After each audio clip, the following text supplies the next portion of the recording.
स्थानांतरण आरएनए या transfer RNA उसको कहते हैं। नमस्ते सर। ठीक है, नमस्ते, गुड मॉर्निंग। ठीक है चांदनी कुमारी जी, आपके क्वेश्चन का आंसर आपको मिल गया। टीआरएनए में 4 भुजाएं होती हैं, ग्राही भुजा, एंटीकोडान आर्म या प्रतिमुख भुजा, और टी साइज सी लूप, और एक होता है डीएचयू लूप या डाई हाइड्रोक्सी यूरिडिन लूप। ठीक है ना।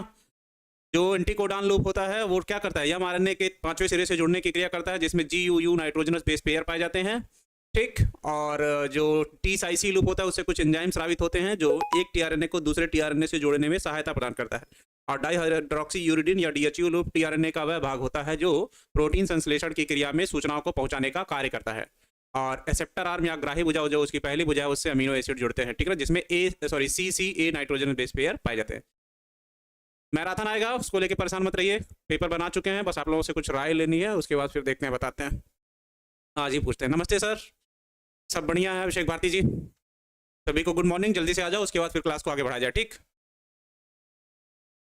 कल का एक बार समझा दें। जीन क्लोनिंग नहीं पढ़ाए हैं सर? पढ़े हो? आरडीएनए टेक्नोलॉजी के द्वारा ही पीसीआर विधि द्वारा जीन क्लोनिंग की क्रिया कराई जाती है। सफलता की राह में कभी हार नहीं माने, क्योंकि कठिनाइयों का सामना करने से ही जीत मिलती है। वाओ। पीजी का मतलब क्या होता है सर? डॉक्टर में पोस्ट ग्रेजुएट कहते हैं उसको। ठीक, मैं ठीक हूँ अभिषेक कुमार जी। संडे को मेरा मैराथन रहेगा केमिस्ट्री के साथ। केमिस्ट्री का शाम को होगा और बायो का दोपहर सुबह होगा। पोस्पी पौधों में लैंगिक जनन जो रिसेप्टर है उसी का। ठीक है ना, गुड मॉर्निंग। ठीक, जल्दी आ जाओ, उसके बाद फिर क्लास को शुरू किया जाए। आज जो हम लोग पढ़ेंगे उसमें पढ़ेंगे वैक्सीन के बारे में, बायो पायरेसी और पेटेंट के बारे में, और कुछ जानकारियां हो सकती हैं अगर इंसुलिन के बारे में पढ़ पाए तो। कोई बात नहीं। न्यू स्टूडेंट तानिशा कुमारी जी, वैसे आप तो पुरानी लग रही हैं।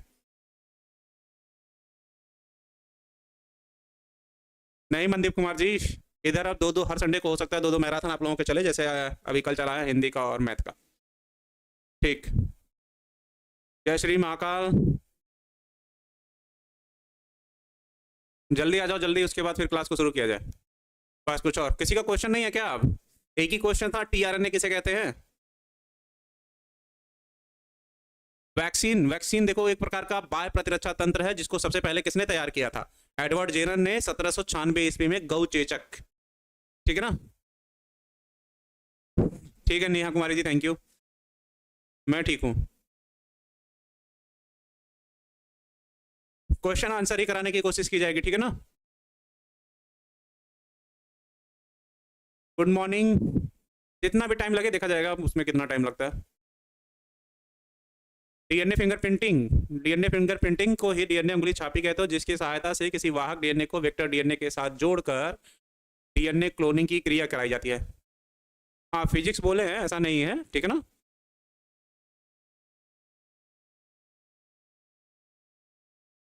पता नहीं क्या लिखा है आपने योयो जी। एफएसएच और एलएच। एफएसएच को पूरा कहते हो फॉलिकल स्टिमुलेटिंग हार्मोन, और एलएच को बोलते हो luteinizing hormone. Luteinizing hormone ovulation या अंडोत्सर्ग की क्रिया में सहायता प्रदान करता है, जिसके कारण मेंस्ट्रुअल साइकिल या मासिक धर्म के 14वें दिन ओवरी से ओवम निकलकर अंडाशय फैलोपियन ट्यूब या संयुग्मन नलिका में प्रवेश करता है। और ये ल्यूटिनाइजिंग हार्मोन पहले से शुरुआती दिनों में, मतलब 1 से 3 दिनों में स्रावित होता है, जो फॉलिकल के बनने में सहायता प्रदान करता है, जिसे प्राथमिक, द्वितीयक और तृतीयक फॉलिकल या पुटिका कहते हो। ठीक। लिटिक एक एंजाइम है जिसकी सहायता से कोशिका से डीएनए को अलग किया जाता है। निधि जी कक्कर जी, आपका क्वेश्चन आ रहा है। वीएनटीआर का पूरा नाम है वेरिएबल नंबर टेंडम रिपीट्स, जिसमें जो डीएनए के छोटे छोटे खंड हैं वो हर 6वें नंबर हाइड्रोजन बांड से टूटे होते हैं। ठीक। सत्यवर्धन, ऐसे आपका कुछ नाम, सत्यवर्धन कुमार जी, ऐसा कोई तो एथिकल समझ में नहीं आ रहा। LNG-20 लीवोनॉर्जेस्ट्राल 20 ग्राम होता है, जो किसमें निषेचन की क्रिया में बाधा उत्पन्न करता है। विपुंशन, ये पढ़ा हुआ लग रहा है पर इंग्लिश लिखते तो जल्दी समझ में आ जाता।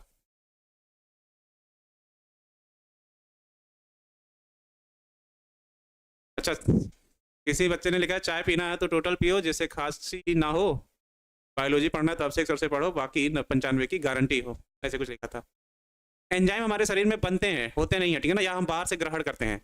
लिखना होगा परिभाषा तो लिखोगे, एंजाइम वह बाह्य कारक होते हैं जो हमारे शरीर में अभिक्रिया की दर को बढ़ा देते हैं, लेकिन अभिक्रिया में शामिल नहीं होते हैं, मतलब इनका पाचन हमारे शरीर में नहीं होता है। ठीक है ना। 34 मैसेज किए थे गौरव कुमार जी, पर उनके आंसर नहीं मिला। या आरएनए को मैसेंजर आरएनए कहते हैं, जो अनुवांशिक सूचनाओं को डीएनए तक पहुंचाने का कार्य करता है। ठीक है ना। इमल्शिकुलेशन, कुछ स्पेलिंग मिस हुआ है आपसे एमडी जी। चलो अब सीधे आते हैं वैक्सीन पे, ठीक है ना। प्रतिबंधन एंजाइम जिसे हीमोफिलस इन्फ्लुएंजी नामक जीवाणु में खोजा गया था, जिसकी सहायता से जैव प्रौद्योगिकी की नींव रखी गई थी। जैव प्रौद्योगिकी की नींव रखी गई थी कहने का मतलब जब तक प्रतिबंधन एंजाइम नहीं था तब तक जैव प्रौद्योगिकी में डीएनए को काटना और जोड़ना संभव नहीं था, ठीक है ना। चलो हो गया है लगभग, धीरे धीरे आ गया सर। नोट्स अभी हम दिखा देंगे कैसे बनाए हैं आप लोगों को, अभी थोड़ी देर में। पेन ड्राइव मेरे बैग में है, अभी हम मंगाते हैं किसी से। लाइगेज और क्रॉसिंग ओवर में अंतर बता। लिंकेज, जब गुणसूत्रों के दोनों भाग ऊपर सैटेलाइट वाले आपस में जुड़ते हैं तो जुड़ने की क्रिया को लिंकेज कहते हैं। और जब क्रॉसिंग ओवर होता है तो ये दोनों एक दूसरे से क्या होते हैं, अलग होते हैं। अलग होते समय गुणसूत्रों के खंड आपस में क्या होते हैं, बदल जाते हैं। और बदलने की क्रिया को ही क्रॉसिंग ओवर कहते हैं, जिससे जो नई संरचना बनती है उसे कियाज्मा कहते हैं। और ये उत्परिवर्तन का मुख्य कारण होता है और जो अर्धसूत्री कोशिका विभाजन के समय मिलता है। सर मेरे भी सवाल का कभी जवाब नहीं मिलता सपना पटेल जी, ठीक है। EMASCULACT, पता नहीं क्या निकल गया। चलो ठीक है, अभी आते हैं सीधे टॉपिक पे, ठीक है ना। वैक्सीन पे आते हैं। विपुंसन मतलब अलग करना होता है, पुष्प में आई थिंक होगा। चलो अब आते हैं सीधे वैक्सीन पे। वैक्सीन या टीका इसको कहते हो। चलो छोड़ो थोड़ी देर कमेंट को, और इसमें क्या क्या लिखना है और किसे कहते हो उसकी बात समझ में। अब थोड़ा सा एग्जांपल तुम लो कोरोना का, ठीक है ना। कोरोना का एक एग्जांपल लिया जाए, ठीक है ना। तो सबसे पहले तो कोरोना को हम क्या कहते थे, एक मिनट पूरा सुन लो। COVID, कोविड-19 कहा जाता था इसको। कोई मुझे इसका फुल फॉर्म लिख के बता दे तो मुझे समझ में आए। कोविड-19 का फुल फॉर्म क्या होता है, बस प्रैक्टिकल लाइफ के हिसाब से चलो ताकि तुमको वैक्सीन आसानी से समझ में आ जाए, ठीक है ना बाबू। चलो जल्दी करो सारे बच्चे से पहले तो कोविड-19 का फुल फॉर्म लिखे अगर किसी को पता है तो, ठीक है। आशीष कुमार जी, अनिमेश आज दिख नहीं रहा यार, उस दिन बेचारे को थोड़ी डांट क्या पड़ जाएगी। डांट तो कहते नहीं, खैर उसी की बात उसी को बोली गई थी। चलो अगर आया हो तो हाई बोले भले। चलो जल्दी बताओ कोविड-19 का फुल फॉर्म। हाँ नोट्स दिखा देंगे आयान जी, अभी एक मिनट। पहले चैप्टर का बनके रात भर लगा है, पूरा एक रात लगा है। बाकी चैप्टर भी तैयार है, अरेंज करना है काम से बस उसको। बायो रिएक्टर समझा देंगे पर वो अभी इसमें नहीं है। कोविड-19 का फुल फॉर्म, हाँ MD शमशाद जी ने लिखा है। कोरोना, CO का मतलब है कोरोना, VI का मतलब है वायरस, और D का मतलब है डिजीज, और 19 मतलब 2019। कोरोना वायरस डिजीज 2019, ये फुल फॉर्म हो गया। अब सुनो चुपचाप सुनो, अब थोड़ा सा ध्यान दो इस पर, ठीक है ना। देखो अगर कह रहा है कि कोरोना का वैक्सीन लगा सारे बच्चों को या सारे जो व्यक्ति हैं हमारे घर के सदस्य वगैरह जो इतने भी लोग हैं, तो उस वैक्सीन में ऐसा क्या था जो लगाया गया भर के जिसके कारण हमें अब कोरोना वायरस से संक्रमण नहीं होगा। तो कोई मुझे ये बता सकता है क्या, मतलब उस वैक्सीन में ऐसा क्या था जो हमें दिया गया, ठीक है ना। ठीक, उस वैक्सीन में ऐसा क्या था जिसकी सहायता से अब हम कोरोना वायरस से संक्रमित नहीं होंगे, मुझे बस इतना समझाइए। ठीक जल्दी बताइए, अभी तुम लोग वैक्सीन आसानी से समझ जाओगे। हाँ कोरोना वायरस डिजीज सही है, मुझे बस इतना बताओ। एंटी टॉक्सीडेंट, रिया कुमारी का आंसर आया है एंटी टॉक्सीडेंट। ठीक, इस वर्ड से वैसे भी आप लोग को समझने वाले नहीं है, ठीक। हाँ मोहन गोस्वामी जी सही है पूरी तरीके से।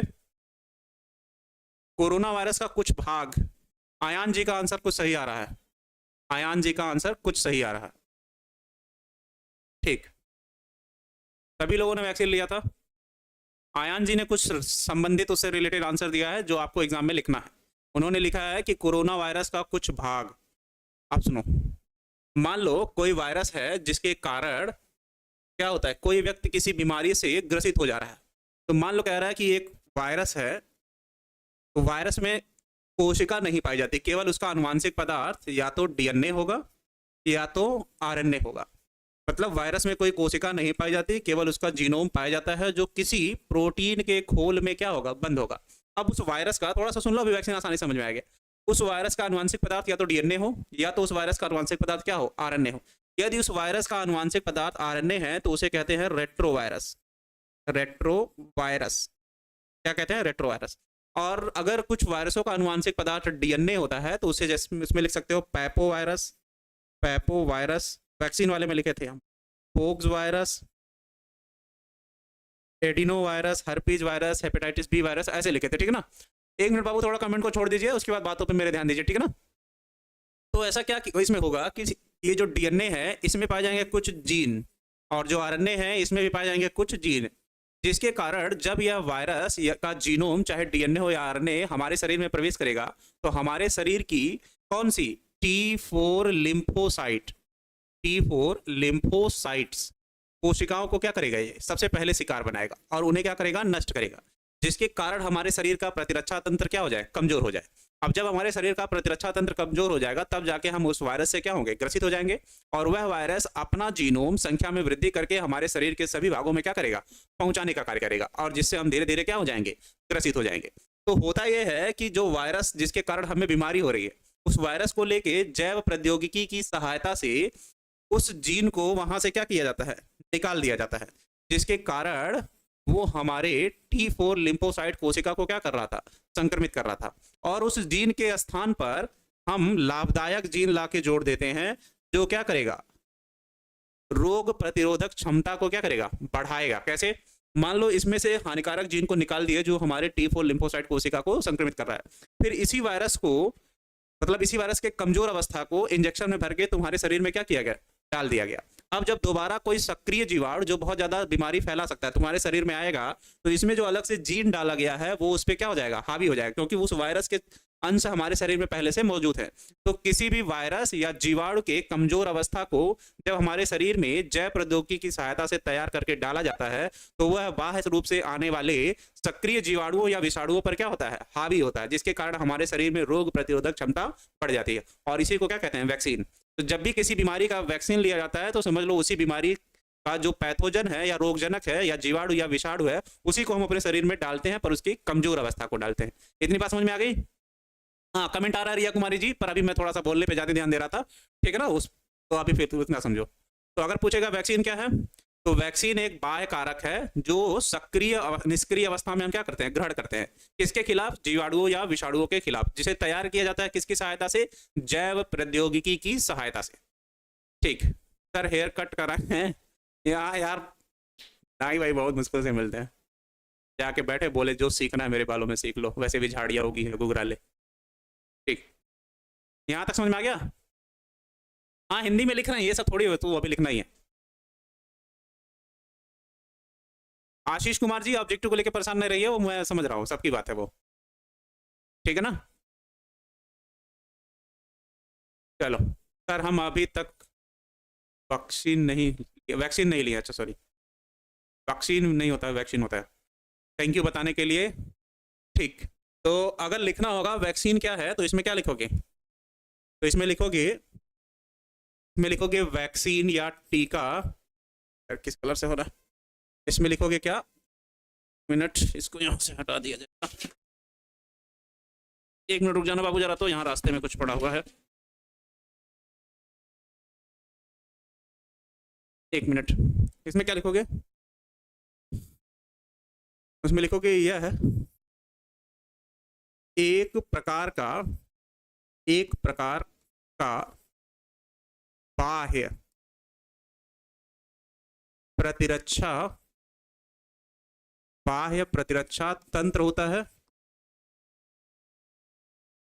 होता है जिसे हम निष्क्रिय रूप से, पैसिव लिख लो, जैसे हम पैसिव हो गया या निष्क्रिय, चलो निष्क्रिय मतलब पैसिव रूप से, पैसिव वर्ड ही लिखा है उसमें, ग्रहण करते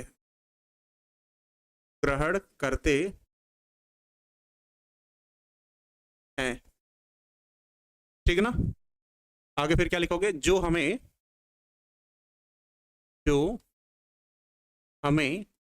रोगों से लड़ने में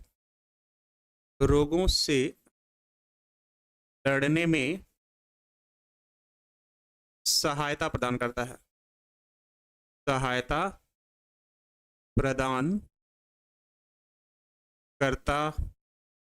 जो हमें रोगों से लड़ने में क्या करता है, सहायता प्रदान। औषधि और वैक्सीन में फर्क है बाबू, ठीक है ना।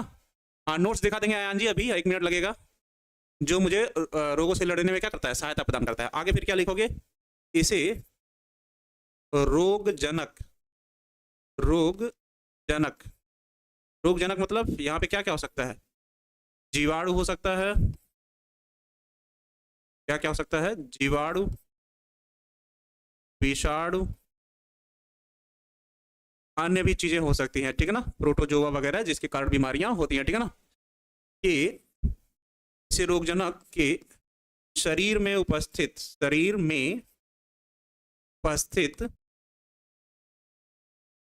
जीनोम की सहायता से तैयार किया जाता है। जीनोम मतलब उसका आनुवांशिक पदार्थ। जीनोम की सहायता, जीनोम की सहायता से तैयार किया जाता है, से तैयार किया जाता है, की सहायता से तैयार किया जाता है। अब इसके लिए करते क्या है? इसके लिए हम लोग करते हैं जैव प्रौद्योगिकी का उपयोग। मैं अगर लिखना होगा तो क्या लिखोगे? मुझे बताओ जरा। मैं अगर लिखना होगा तो क्या लिखोगे? इससे तो बोर्ड ही टेढ़ा हो जाता। क्या हो जाए भाई, चलो। इसमें अगर लिखना होगा तो क्या लिखोगे? जिसके लिए, जिसके लिए जैव प्रौद्योगिकी, जैव प्रौद्योगिकी के आरडीएनए टेक्नोलॉजी, आरडीएनए टेक्नोलॉजी का उपयोग किया जाता है, उपयोग किया जाता है। आरडीएनए टेक्नोलॉजी का क्या करते हो? उपयोग करते हो, ठीक है ना। जिसमें क्या करते हो? जिसमें रोगजनक से, रोगजनक से हानिकारक, हानिकारक जीन, या इसी को कहते हैं लीथल जीन, लीथल जीन हो गया, को बाहर निकालकर, को बाहर निकालकर इसमें लाभदायक जीन को जोड़ दिया जाता है, इसमें लाभदायक जीन को जोड़ दिया जाता है। अब जोड़ने की वही क्रिया लिखोगे, लिटिक एंजाइम से काटना, निकालना, लिटिक रिस्ट्रिक्शन एंजाइम से काटना, फिर डीएनए लाइगेज एंजाइम से जोड़ना, तो वो सारी विधियां लिखोगे नहीं, ठीक है ना। ठीक, आगे लिखा लिखो, लाभदायक को जोड़ दिया जाता है, दिया जाता है। अतः, अतः हम वैक्सीन में, या इसी को हिंदी में क्या लिखोगे, टीका में रोगजनक, रोगजनक के कमजोर अवस्था, रोगजनक के कमजोर अवस्था को ग्रहण करते हैं, को ग्रहण करते हैं। और एक लाइन और लिखोगे, वर्तमान समय में, वर्तमान समय में प्रयोग किए जाने वाले वैक्सीन, प्रयोग किए जाने वाले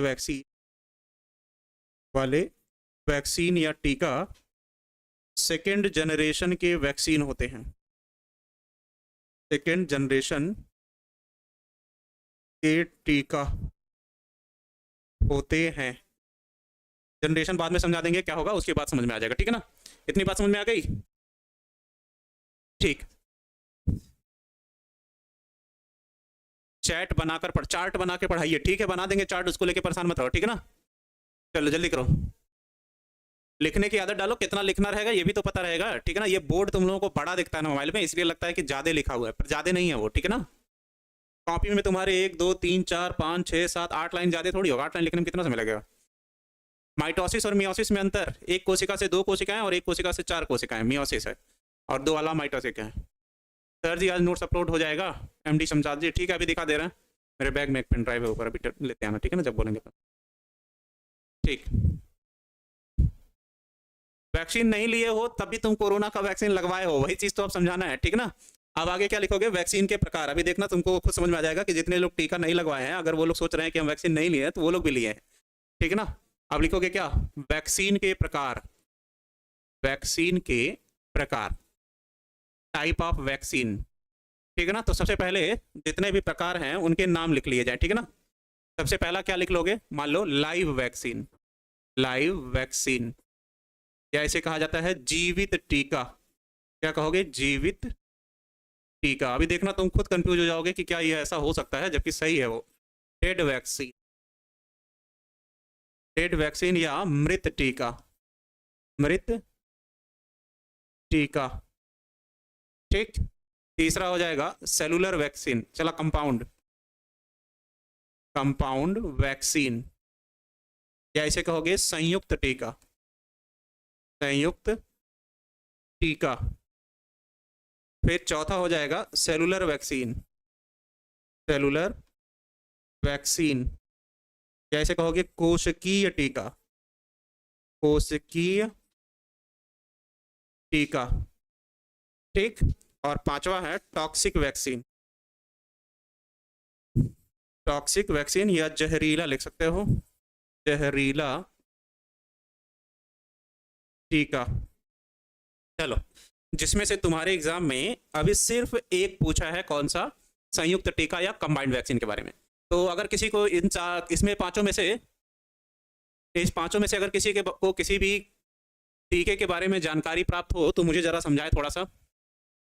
सर मेरा कमेंट नहीं आ रहा इसमें, कुमारी जी आज मैं ज़्यादा कमेंट ले नहीं रहा हूँ, ठीक है ना, क्योंकि अभी आप कुछ ऐसा लिखेंगे जैसे उस बच्चे ने कल लिखा था अपने लिए ही बुरा, तो मैं पढ़ूंगा तो मुझे भी बुरा लगेगा और फिर सोच के और ज़्यादा बुरा लगेगा।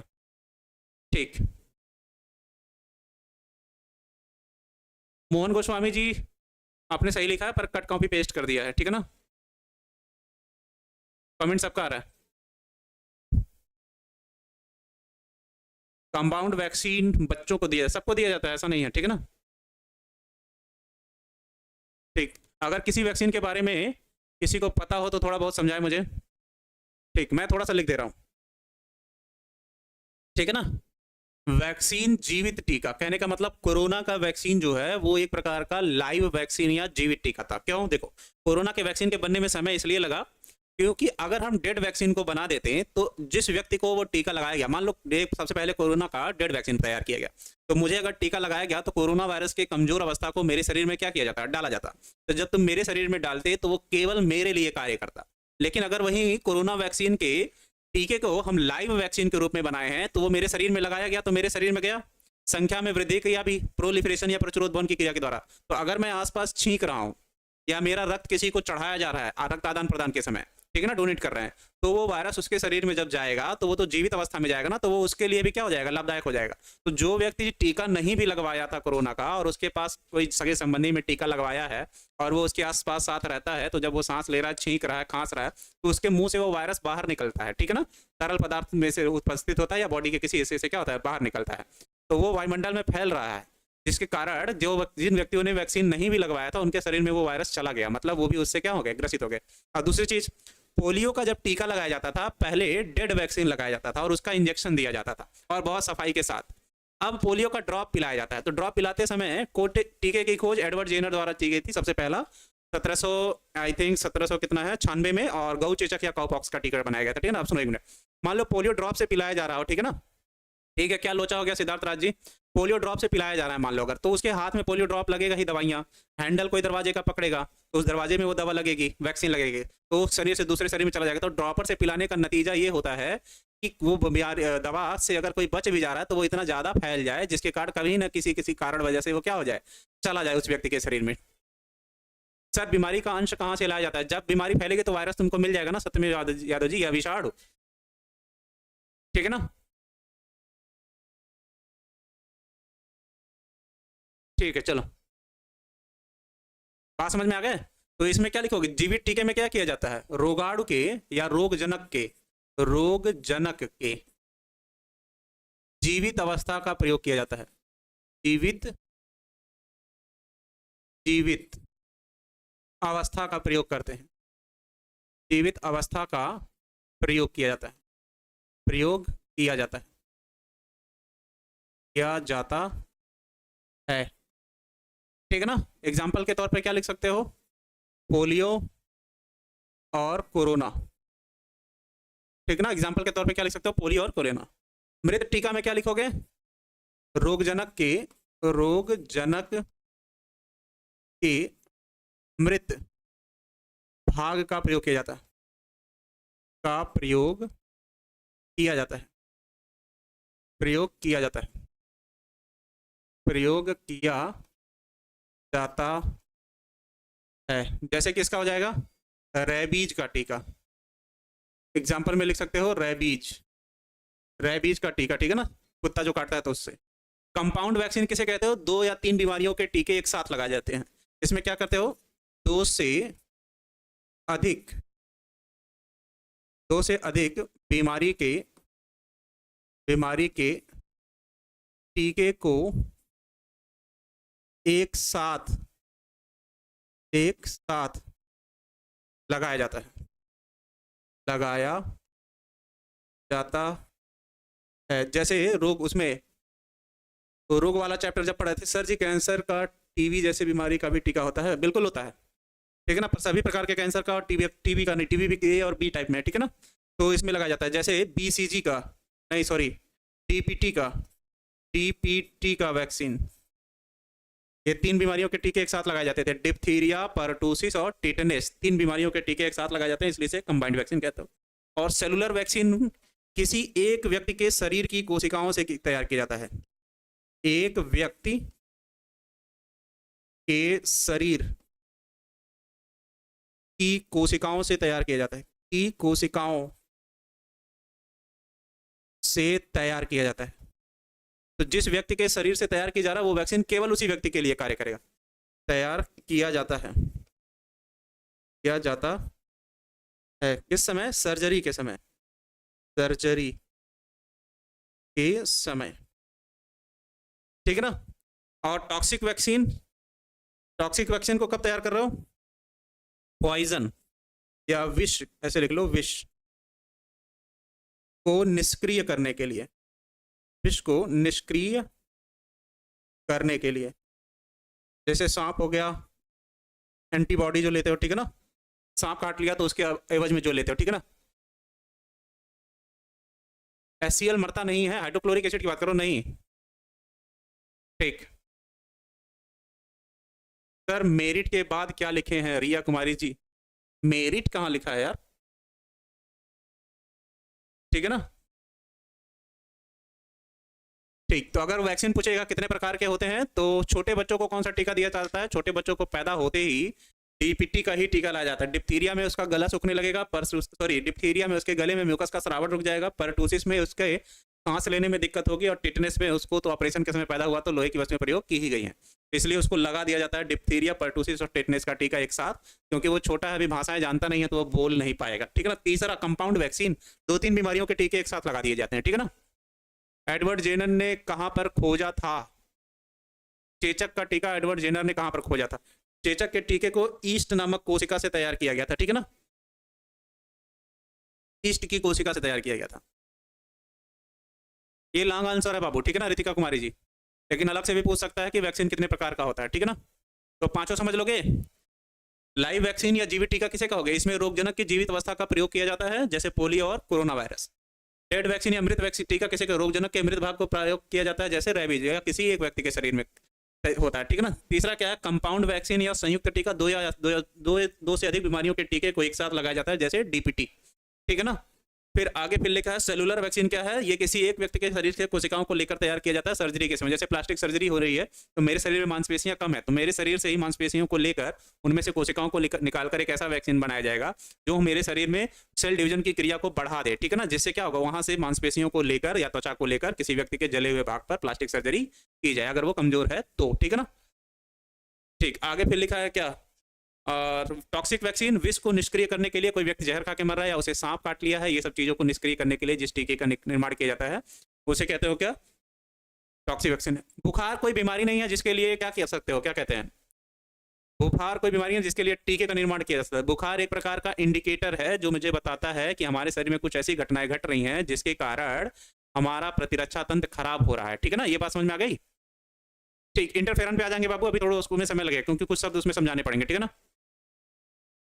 कोरोना पहले से ही था, हमारे जो सर्दी जुकाम होता है ये कोरोना वायरस के कारण ही होता है, पर कोरोना वायरस या सर्दी जुकाम जो होता है इसकी 2 प्रजातियां पाई जाती हैं। एक वह प्रजाति जिसमें नाक, गला और फेफड़े तीनों संक्रमित हों, और एक वह प्रजाति जिसमें नाक और गला संक्रमित हो। तो जैसे कोरोना के टाइम पे आप लोग सुन रहे थे कि कुछ लोग कोरोना से संक्रमित हुए और बच गए, उसके पहले भी लोग कोरोना वायरस से संक्रमित हो रहे थे, ठीक है ना।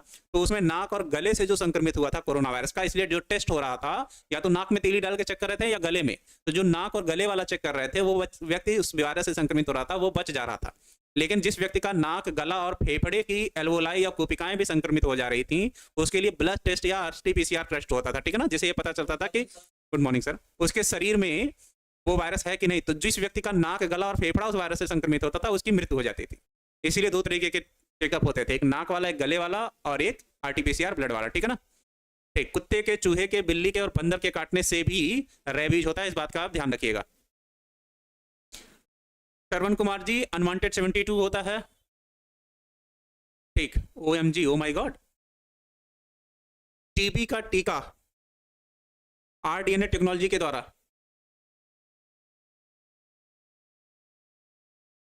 कोरोना से हम पॉजिटिव नहीं थे, पर सावधानी तो सब लोग बरत ही रहे हैं। सर जी, बच्चों को कौन सा हर बीमारी के टीके लगाए जाते हैं? भाई ऐसा क्या कह रहा हूँ।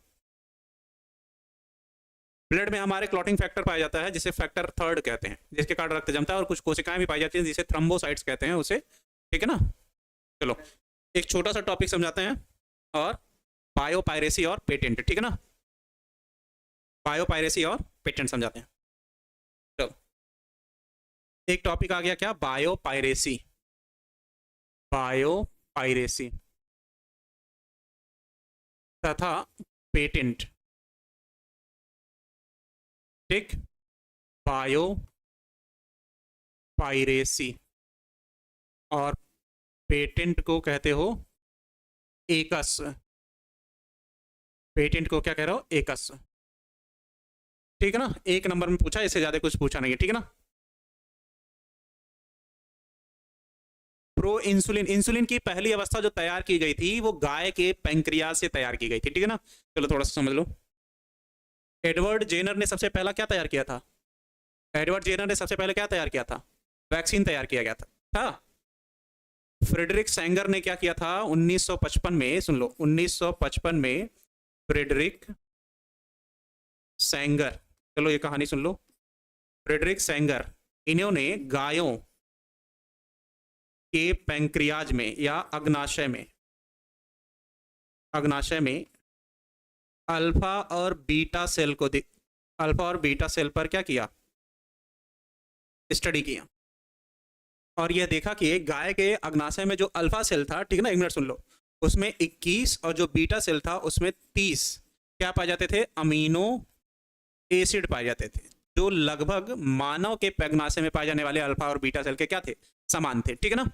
फिर उन्होंने उससे क्या तैयार किया, वैक्सीन बनाया, वैक्सीन कह रहे हैं, इंसुलिन बनाया, किसकी सहायता से, बीटा सेल की सहायता से इंसुलिन बनाया, ठीक है ना, जिसे नाम दिया गया क्या, ह्यूमिलिन, ह्यूमिलिन, ह्यूमिलिन नाम दिया गया। और कहाँ बनाया गया था, अमेरिका का एक इंस्टीट्यूट था जिसका नाम था इली लिली, इली लिली नामक संस्थान में क्या किया गया था, तैयार किया गया था। पर इस वैक्सीन का कुछ साइड इफेक्ट दिखा, ठीक है ना, इस वैक्सीन का क्या दिखा, कुछ साइड इफेक्ट दिखा। हाँ ठीक है मोहन गोस्वामी जी, आपका आंसर सही है, ठीक है ना। आज पता नहीं आप ही का नाम क्यों बार बार पढ़ रहे हैं हम। ब्लड डोनेट करने से कोई दिक्कत नहीं होती, मैं एक साल में हम 4 बार ब्लड डोनेट कर लेते थे जब वहां रहते थे, ठीक है ना। ठीक है चलो, तो अमेरिका के इली नामक संस्थान में तैयार किया गया था, और उसके बाद इसका कुछ साइड इफेक्ट दिखा, तो जिसके बाद जैव प्रौद्योगिकी का सहारा लिया गया, बायोटेक्नोलॉजी का सहारा लिया गया, इसका बायोटेक्नोलॉजी का सहारा लिया गया, जिसके द्वारा इसी संस्थान में ह्यूमोलोग नामक वैक्सीन का निर्माण किया गया, जो वर्तमान समय में प्रयोग करते हो। और जब ये पहली अवस्था बनाई गई थी तो उसी को कहा जाता है प्रोवैक्सीन, प्रोवैक्सीन कह रहे हैं, प्रो इंसुलिन, इंसुलिन की पहली अवस्था को जो तैयार किया गया था गाय के चेचक वायरस से बनाया गया था, जिसे गौ चेचक या काउ पॉक्स कहते हो, ठीक है ना।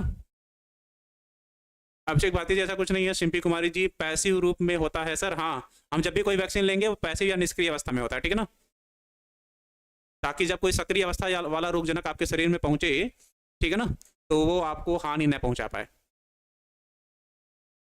ठीक। इतनी बात समझ में आ जाएगी अब। चलो डिम्पी कुमारी जी, एयर पैसिव रूप में होता है का क्या मतलब है? डीएनए की खोज 3 लोग किए थे, वाटसन, क्रिक और विल्किंस ने, लेकिन उनकी डेथ हो जाती है विल्किंस की बाद में नोबेल प्राइज मिलने से पहले ही, ठीक है ना, इसलिए उनका नाम नहीं लिया जाता है। अभी आप लोग ब्लड नहीं डोनेट कर सकते, 18 साल के पहले नहीं होगा, ठीक है ना। चंद जी कमेंट पढ़ेंगे तो ज़्यादा देर हो जाएगी। हाँ, आज चैप्टर का ये आखिरी हेडिंग है, ये वाला, ठीक है ना, बायोपायरेसी और पेटेंट जो हमने लिखा है, ठीक। तो उसके लेके ज़्यादा परेशान मत रहिए। बायोपायरेसी किसे कहते हो? 1 नंबर में पूछा है, बायोपायरेसी किसे कहते हो, जरा मुझे ये बताओ। कह रहा है कोई कंपनी है, कोई प्रोडक्ट बना रही है, हम उससे बिना अधिकार प्राप्त किए क्या कर रहे हैं, उसका कार्बन कॉपी बना ले रहे हैं। जैसे आता है इतने समय क्या, टाटा नमक, तो उस पर ऐसे लिखा रहता है TATA, टाटा, सॉरी TATA ऐसे लिखा रहता है। कोई इसी का कार्बन कॉपी बनाएगा तो ऐसे लिख देगा TATA, जबकि उसमें टाटा ऐसे लिखा रहता है, ठीक। और कोई इसका ऐसे कार्बन नहीं कर पाएगा कॉपी तो ऐसे कर देगा TATV, हम लोग ध्यान नहीं देते हैं, उसको पढ़ेंगे नहीं, ठीक है ना। तो पैकेट वगैरह का कलर वगैरह सब वही चेंज कर, जेनेटिक मॉडिफाइड ऑर्गेनिज्म पढ़ा चुके हैं हम पहले, ठीक है ना सर जी। ना ऐसा कुछ नहीं बोलना है मोहन गोस्वामी जी, ठीक है ना। सर प्रिंस सर बोल रहे थे कि मेमे के बाद प्राइज के लिए नेम मैराथन किया जाते हैं, पता नहीं क्या लिखा आपने, ठीक है ना, ठीक है ना। तो ये इसी का कार्बन कॉपी तैयार किए जाओगे, तो क्या इसमें लिख सकते हो, लिख सकते हो बहुत सी राष्ट्रीय राष्ट्रीय तथा अंतरराष्ट्रीय अंतरराष्ट्रीय कंपनियों के उत्पाद को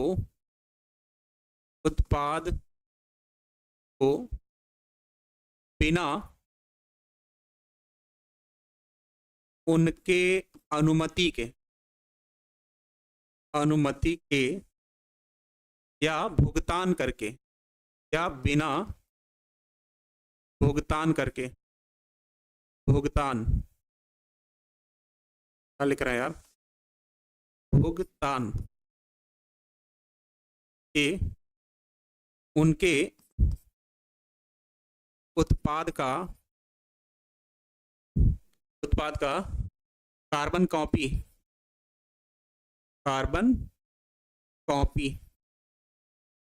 तो PY लिख, कार्बन कॉपी मतलब एकदम उसी को छाप लियो, ठीक है ना। क्लोन या पुंजक भी लिख सकते हो, क्लोन भी लिख सकते हो। तैयार करना बायोपायरेसी कहलाता है, बायोपायरेसी कहलाता है। जबकि अपने उत्पाद पर अधिकार प्राप्त करने की क्रिया, अधिकार प्राप्त करने की क्रिया पेटेंट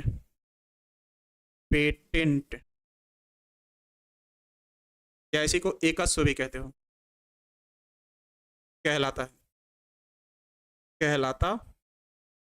अभी इसको हम प्रैक्टिकल लाइफ में लेके थोड़ा समझा देते हैं, ठीक है ना। जैसे लिख सकते हो, भारत में बासमती चावल उगाया जाता है, लेकिन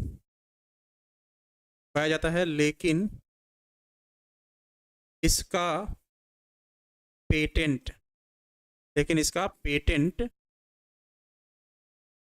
पेटेंट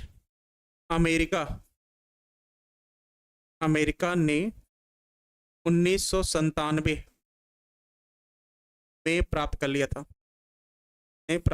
कर लिया था। उसके अनुसार बासमती चावल का उत्पादन सबसे पहले अमेरिका में किया गया था। सर जी मेरा ग्रुप भी पॉजिटिव है, मेरा भी पॉजिटिव है। मेरा हीमोग्लोबिन 17 पॉइंट होता है, जो कि बहुत ज़्यादा है, 17 होना चाहिए, मेरा 19 होता है, जो कि बहुत ज़्यादा है, ठीक है ना।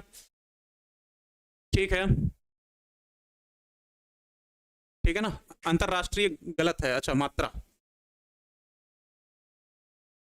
अंतरराष्ट्रीय, चलो ठीक है ना, चलो अंतरराष्ट्रीय, सब ये गलत है सब, अंतरराष्ट्रीय, चलो ठीक है अभी सही है।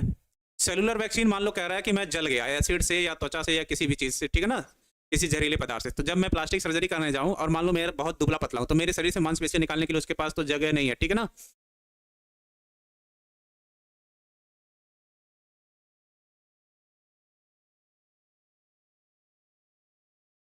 ठीक, मेरे शरीर से मांसपेशियां निकालने के लिए जगह नहीं है, तो उससे क्या होगा, मांसपेशियों को सबसे पहले वहां पे बनाया जाएगा, तो मेरे शरीर से कोशिकाओं को निकाल कर एक ऐसे वैक्सीन को बनाया जाएगा जो मेरे शरीर में मांसपेशियों की संख्या में क्या करे, वृद्धि करे। तो उसको किसी एक हिस्से में पीठ में या जांघ थाई पे लगाया जाता है, क्योंकि इस भाग में बाल कम पाए जाते हैं, ताकि वहां से स्किन को आसानी से निकाला जा सके, ठीक है ना।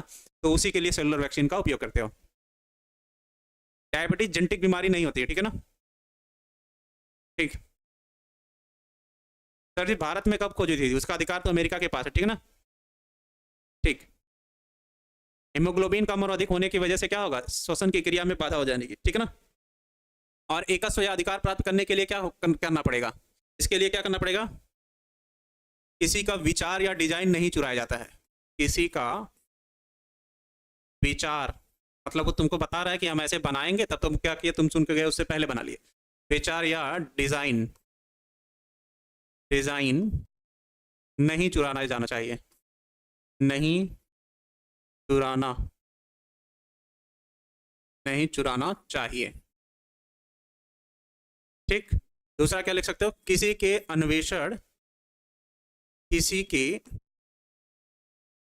अन्वेषण, अन्वेषण मतलब जिसने सबसे पहले बनाया हो, में सुधार कर, सुधार कर उसका अधिकार प्राप्त नहीं किया जा सकता, उसका अधिकार प्राप्त नहीं किया जा सकता है, नहीं किया जा सकता है। मान लो कह रहा है दुनिया में सबसे पहले जिसने साइकिल बनाया, आज भी उसी का नाम लेते हो, ठीक है ना, कि साइकिल किसी ने बनाया था, मुझे नाम याद नहीं, पर वर्तमान समय में तो अलग अलग टाइप के साइकिल होते हैं, तो क्या उन लोगों का नाम आ गया, नहीं, नाम हमेशा उसी का लिया जाएगा जिसने सबसे पहले बनाया, तो उसके अन्वेषण में बनाए गए में सुधार नहीं कर सकते हो, ठीक है ना। तीसरा क्या लिख सकते हो, किसी के उत्पाद का, किसी के उत्पाद का बिना उसकी अनुमति के, बिना उसकी अनुमति के, अनुमति के उसे बनाया नहीं जा सकता है, बनाया नहीं जा सकता है, जा सकता, ठीक है ना। इतनी चीजों का विशेष ध्यान रखोगे, ठीक है ना, बिना उसकी अनुमति के बनाया नहीं जा सकता है। यूरिक एसिड 9 हो गया है, प्रोटीन वाली चीजें कम खाइए, दाल एकदम छोड़ दीजिए, ठीक है ना। टीपीटी का पूरा नाम है डिप्थीरिया परटूसिस और टिटनेस। एक मिनट हम आपको नोट्स दिखा देते हैं, ठीक।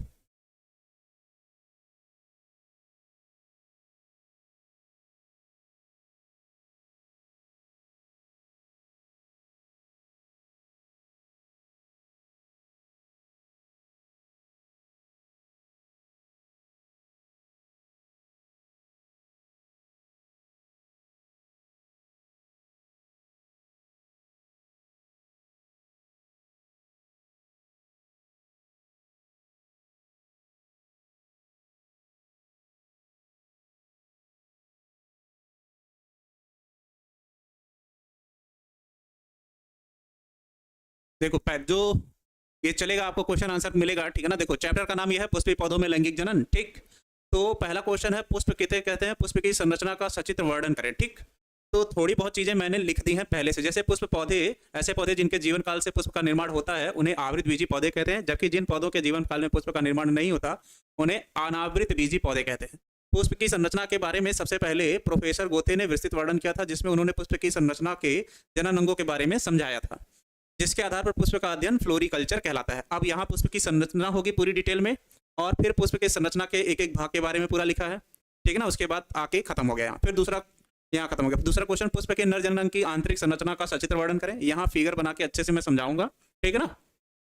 और उसके बाद उसके बारे में जो भी जानकारियां हैं पहले से लिख दी गई हैं, ताकि समझाने के बाद आपको लिखना ना पड़े या मुझे लिखना ना पड़े। फिर क्वेश्चन तीसरा, सूक्ष्म बीजाणु जन्म किसे कहते हैं, इस क्रिया का सचित्र वर्णन करें, पूरा फिगर समझाएंगे। फिर फिगर को स्टेप बाय स्टेप कैसे लिखना है वो मैंने पहले से लिख दिया है, खत्म। अब बड़ा मत समझना कि बहुत ज्यादा है, 1 2 3 4 5 6 7 8 9 10 11 12 13 14 लाइन है, और ये भी दूर दूर लिखा हुआ है, तो उसको लेके कंफ्यूज मत रहना, ठीक है ना। उसके बाद फिर क्या, परागकण की संरचना का सचित्र वर्णन करें। फिर उसके बाद परागकण के बारे में इतना लिखा है। फिर क्वेश्चन है, पुष्प के मादा जनन की संरचना का सचित्र वर्णन करें, गाइनोसियम वगैरह बनाएंगे। उसके बाद फिर क्या हो गया, ये उसकी थियरी। फिर क्वेश्चन है, बीजांड की संरचना का सचित्र वर्णन करें, बनाने के यहाँ बनाने के बाद फिर इतना लिखा हुआ है उसके बारे में। फिर क्वेश्चन है क्या, दीर्घ बीजांड जनन किसे कहते हैं, तो स्टेप बाय स्टेप ऐसे ही बन के पूरा तैयार है, पूरा कितना, जितने भी चैप्टर हैं, ठीक है ना। तो जो मैराथन लूंगा तो ये नोट्स आपको उसी दिन मिल जाएंगे, और मैं केवल फिगर बना के पूरे चैप्टर को अच्छे से समझाने की कोशिश करूंगा, ठीक है ना। साउंड प्रॉब्लम नहीं है, साउंड चल रही है, बात समझ में आ गई, ठीक है ना। हाँ टाइम हो गया है, छोड़ ही रहे हैं, 1 2 मिनट है, चलो। हाँ वो ब्लैक कर दिया जाएगा बैकग्राउंड, उसको लेके परेशान मत रहो, वो तो अभी रनिंग में है, ठीक है ना। ठीक, अभी समझ में आ गया ना कि क्या करने वाले हैं। देखो क्रम से है पूरा, कहाँ तक, वायु परागण है, पुष्प का जंतु परागण है, उसके बाद जल परागण है, परागनली का भ्रूणपोष में प्रवेश करने की क्रियाविधि, द्विनिषेचन, ठीक, आवृतबीजी पौधों में भ्रूण का निर्माण, आवृतबीजी पौधों में कितने प्रकार के भ्रूण होते हैं, तीनों टाइप का हो गया। निषेचन की क्रिया के पश्चात पुष्प में क्या परिवर्तन होता है, फिर क्या है, टिप्पणी लिखने के लिए उभय मिश्रण, असंग जनन, और उसके बाद अपयुग्मन, अनिषेक फलन, बहुभ्रूणता, आवृतबीजी पौधों के जीवन काल का रेखा चित्र, फिर उसका थियरी, परागकण के विकास की विभिन्न प्रावस्थाओं का सचित्र वर्णन, ठीक है ना, पूरे बुक से। उसके बाद अभी इसमें मुझे इस चैप्टर के ऑब्जेक्टिव ऐड करने हैं, ठीक है ना, संडे को। बात समझ में आ गया।